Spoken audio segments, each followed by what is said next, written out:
দ্রব্যমূল্যের যে সিন্ডিকেট বিরাজমান ছিল, এই অন্তর্বর্তীকালীন সরকারের আমরা দৃশ্যমান কার্যক্রম দেখছি না।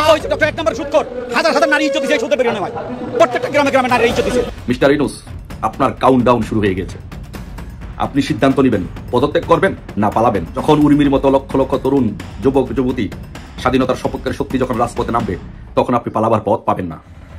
তো তাই আপনাকে বলবো, আপনার কাউন্টডাউন শুরু হয়ে গেছে, আপনি পদত্যাগ করুন। ইতিমধ্যে এক উর্মিতেই কিন্তু সারা বাংলাদেশ কেঁপে উঠেছে। আপনাকে নামানোর জন্য কিন্তু রাজপথে বের হতে তাদের বেশি সময় লাগবে না।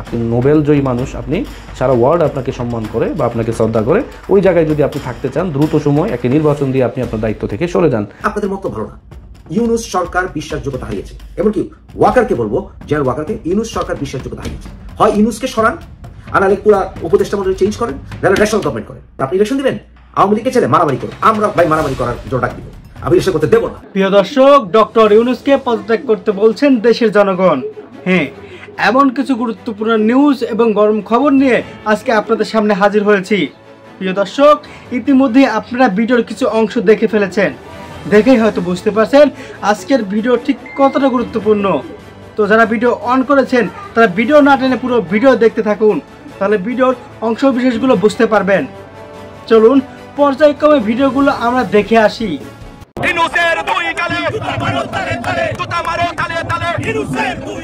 দ্রব্যমূল্যের যে সিন্ডিকেট বিরাজমান ছিল, এই অন্তর্বর্তীকালীন সরকারের আমরা দৃশ্যমান কার্যক্রম দেখছি না। এক নম্বর সুৎখোর, হাজার হাজার নারী ইজ্জত দিয়েছে, সুদে বেরিয়ে নেওয়া শুরুতে সবাই বলছিলেন জনগণের সরকার ডক্টর ইউনূস, কিন্তু বাস্তবিক অর্থে তিনি হচ্ছেন এক নম্বর সুৎখোর। তার গ্রামীণ ব্যাংকের চড়া সুদের মাধ্যমে হাজার হাজার নারীকে তাদের ইজ্জত সম্মান দিতে হয়েছে, লাখ লাখ মানুষ বাড়িঘর ছাড়া হয়েছে, সুদ দিতে ব্যর্থ হয়। এছাড়া জনসাধারণ আরো বলেন, ডক্টর ইউনূস যদি জনগণের সরকার হতো তাহলে দ্রব্যমূল্যের দাম কমিয়ে আনতো। জনগণ আরো জানান, উনি যদি দেশ চালাতে না পারেন তাহলে নির্বাচন দিয়ে ক্ষমতা ত্যাগ করুক। ডক্টর ইউনূস যদি দেশ না চালাতে পারে, ক্ষমতা না চালাতে পারলে নির্বাচন দিয়ে সরকার গঠন করে সে বিদায়। অন্তর্বর্তীকালীন সরকারকে মানুষ আর চায় না। আমি বিএনপিকে বলবো, আমি সকল রাজনৈতিক দল, সকল সাধারণ মানুষদেরকে বলবো, ইউনূস সরকার বিশ্বাসযোগ্যতা হারিয়েছে। এমনকি ওয়াকারকে বলবো, জেনারেল ওয়াকারকে, ইউনূস সরকার বিশ্বাসযোগ্যতা হারিয়েছে, 100% হারিয়েছে। এখন এটা কি করা যায়? হয় ইউনূসকে সরান, আনালে পুরা উপদেষ্টা মন্ডলী চেঞ্জ করেন, নাহলে ন্যাশনাল গভর্নমেন্ট করেন। বিএনপির প্রস্তাব শুনেন, বিএনপির কথা শুনেন, ন্যাশনাল গভর্নমেন্ট সৃষ্টি করেন, ন্যাশনাল গভর্নমেন্ট তৈরি করে তারপর ইলেকশনে দিকে এগোন। নাহলে এই সরকারকে বিশ্বাস করা যায়, আপনি ইলেকশন দিবেন, আওয়ামী লীগকে ছেড়ে মারামারি করুন। আমরা ভাই মারামারি করার জোর ডাক দিব, আমি ইলেকশন করতে দেবো না। আমি জাতীয়তাবাদী চেতনা বিশ্বাস করতে পারি, কিন্তু আপনারা আওয়ামী লীগ ছাড়া নির্বাচন করলে, ইসলামিক দলগুলোকে আপনার প্রধান বিরোধী দল বানাতে চাওয়ার পরিকল্পনা করলে, আমরা সমস্ত নির্বাচন কেন্দ্রগুলোকে আক্রমণ করা বন্ধ করে দেওয়া আমরা বাধ্যতামূলক করে দেবো। কারণ যুদ্ধ করতে হবে, দেশ বাঁচানোর জন্য যুদ্ধ করা হালাল, দেশ বাঁচানোর জন্য যুদ্ধ করা হালাল। আপনারা রেজাল্ট যাই মনে করেন না কেন, হালাল।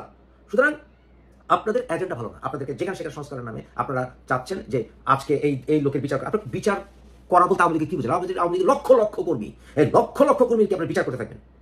পুরো আওয়ামী লীগের বিচার আপনারা তো ডজনের পর ডজন ধরছেন। এই বিচার করতে 1 বছর চলতে পারে, 10 বছর চলতে পারে, 100 বছর চলতে পারে। আপনারা এগুলো একের পর এক করতে থাকবেন বিচার। আর আপনারা আওয়ামী লীগকে বলবেন এখনো বিচার শেষ হয় নাই আমাদের।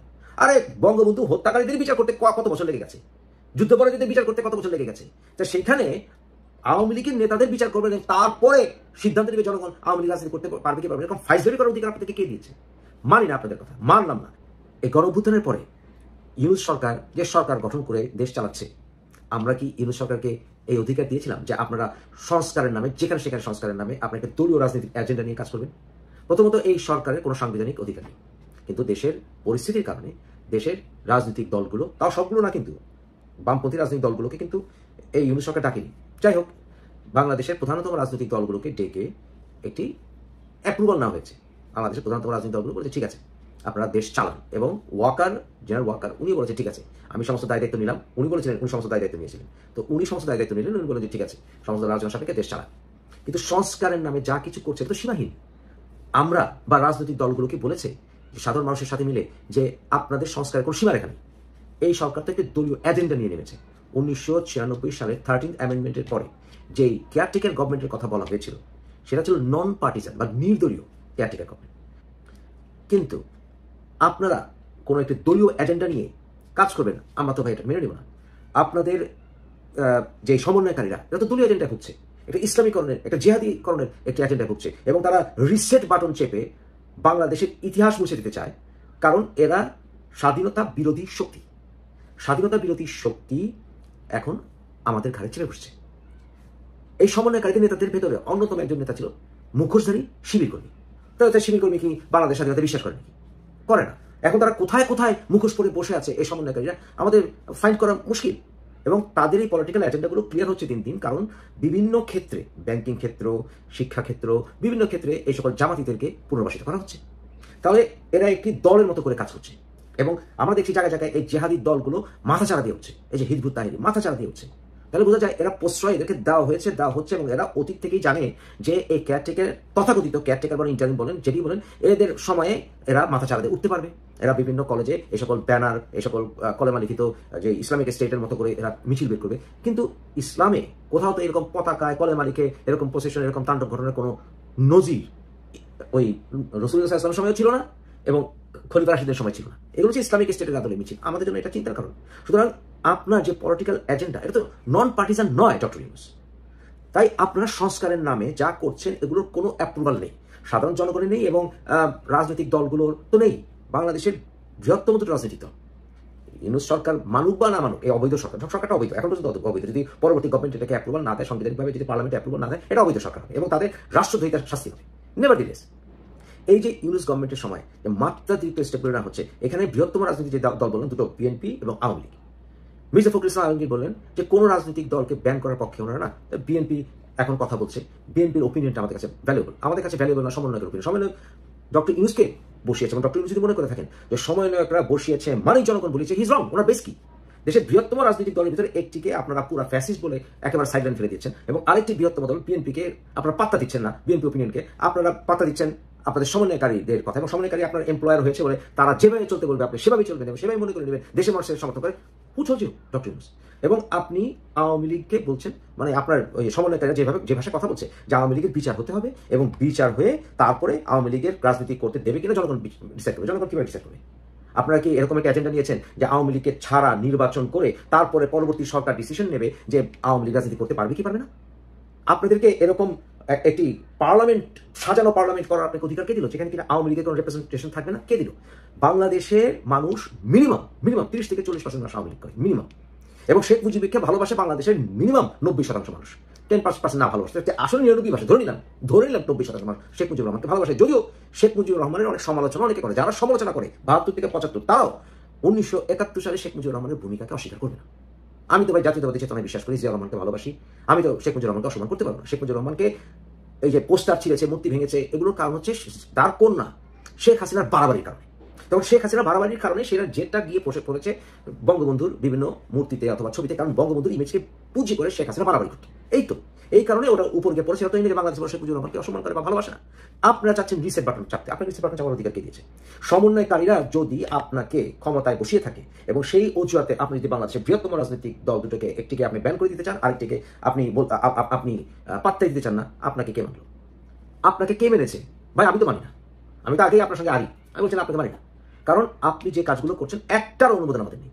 তাহলে আপনার সঙ্গে ওই যে মেয়েটা যা বললো লালমনিরহাটে, শি ইজ রাইট, আপনার কাউন্টডাউন শুরু হয়ে গেছে।